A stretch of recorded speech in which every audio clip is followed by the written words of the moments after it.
రాజధానికి వివిధ డెవలప్మెంట్ ఏజెన్సీల ద్వారా ప్రత్యేక మద్దతు. ఈ ఆర్థిక సంవత్సరంలో ఏజెన్సీల ద్వారా 15,000 కోట్ల రూపాయలు ఏర్పాటు. ఈ 15,000 కోట్లతో పాటు భవిష్యత్తులో ఇప్పించేది అప్పుగానే. బడ్జెట్లో రాజధాని పేరుతో పైసా కేటాయించలేదు. వెనకబడిన జిల్లాలకు సాయం మాట మాత్రమే, కేటాయింపులు లేవు. గిరిజన సెంట్రల్ యూనివర్సిటీకి శూన్యం. పెట్రోల్ యూనివర్సిటీకి 168 కోట్లు.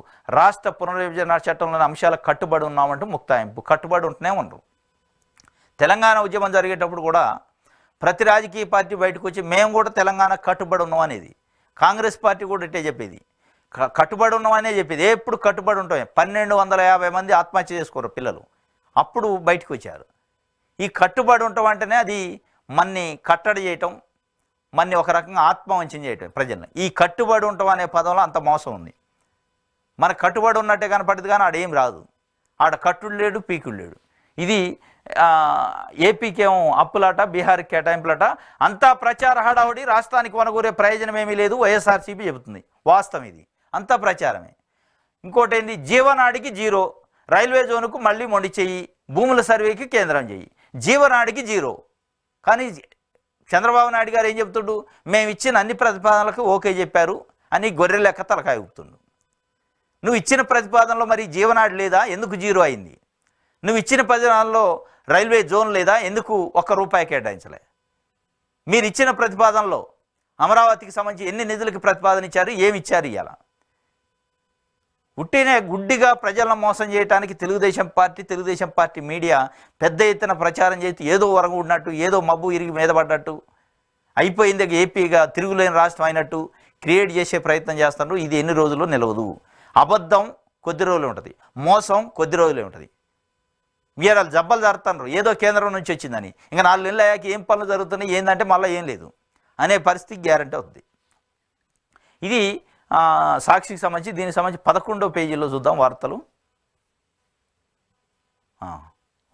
ఓకే.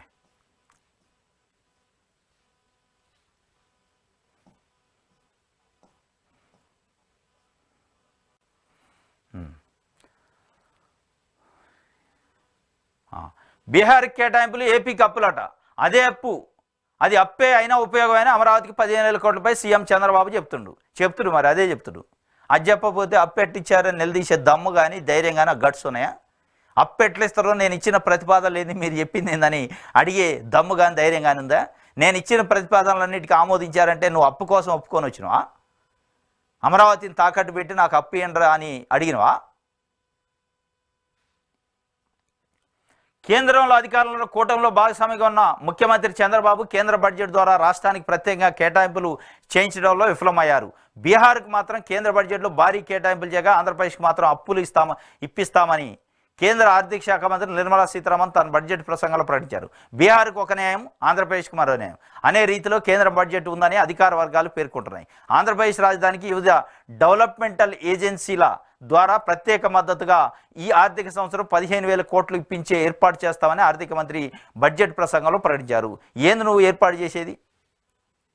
ఏముంది నువ్వు ఏర్పాటు చేసేది? వివిధ డెవలప్మెంట్ ఏజెన్సీలు తాకట్టు పెట్టుకొని డబ్బులు ఇస్తూనే ఉన్నాయి. అది చంద్రబాబు నాయుడు గారికి కొత్త కాదు. ప్రపంచ బ్యాంకు నుంచి చాలా అప్పులు తెచ్చాడు గతంలో ఉమ్మడి ఏపీలో. ఇక నువ్వు ఇందులో ఇప్పించింది లేదు, ఇక్కడ పీకింది లేదు, ఏది లేదు, ఉటిదే.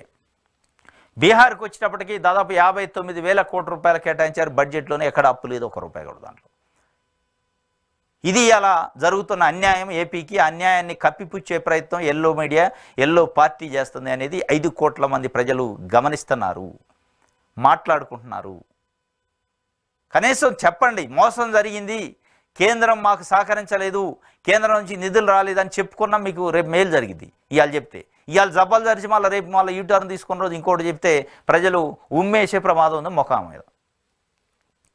అది అప్పే అయినా ఉపయోగమే అంటాడు. ఇవాళ మళ్ళీ 2028 వచ్చేటప్పటికి ఏమంటాడు, నువ్వు ఇచ్చింది ఏంది అప్పే కదా అని అంటాడు. అంతా ప్రచారం హడావుడి. కేంద్ర బడ్జెట్ ద్వారా రాష్ట్రానికి వనగూరే ప్రయోజనం ఏమీ లేదు వైఎస్ఆర్ కాంగ్రెస్ పార్టీ విమర్శ. వాస్తవం ఇది. అంత ప్రచారం, ఆ ప్రచారం కూడా ఎల్లో మీడియా అహో ఓహో అని బ్రహ్మాండం. ఈ ఒకడు తంబూరు అవుతుండు, ఒకడు డప్పుకు మోగుతుండు, ఒక డోలకు మోగిస్తుండు, అయిపోయింది ఓహో ఆహో అని. ఈనాడు ఒకెళ్ళి, ఆంధ్రజ్యోతి ఒకెళ్ళి, TV5 ఒకెళ్ళి, ABN రాధాకృష్ణ ఇంకొకెళ్ళి గానా బజానా మోస్తున్నారు. అయిపోయింది ఓహో ఆహా. చంద్రబాబు నాయుడు మూటలు పట్టుకొచ్చిండు అమరావతి పోలవరం కోసం అని. మూటలు వేసి ఆంధ్రజ్యోతి పత్రిక ఇవాళ పేపర్లు వేసింది. ఆ మూట వచ్చింది లేదు, పీకింది లేదు. ఉట్టిదే. ఇదంతా ఉట్టి ముచ్చట్లే, ఏమి జరగదు, ఏం జరిగేది ఉండదు. ఈ అమరావతి మళ్ళీ ఎన్నికల ఎజెండాగానే మారింది. ఈ పోలవరం ఎన్నికల ఎజెండాగానే మారటానికే స్కెచ్ చేశారు. దీంట్లో డౌటే లేదు. ప్రచారం మటుకి మామూలు చేయట్లే ప్రచారం. ఇక అంతా కడుపు నిండినట్టు ప్రజలు ఊహించుకోవాలి, కళ్ళగనాలి. అయిపోయింది, అమరావతి కట్టారు, ఆడ పెద్ద పెద్ద టవర్స్ వచ్చినాయి, పెద్ద పెద్ద నేషనల్ క్యాపిటల్ అయింది, ఇక అది ప్రపంచంలో పెద్ద క్యాపిటల్ ఇది అని ఊహించుకోవాలి వీళ్ళే.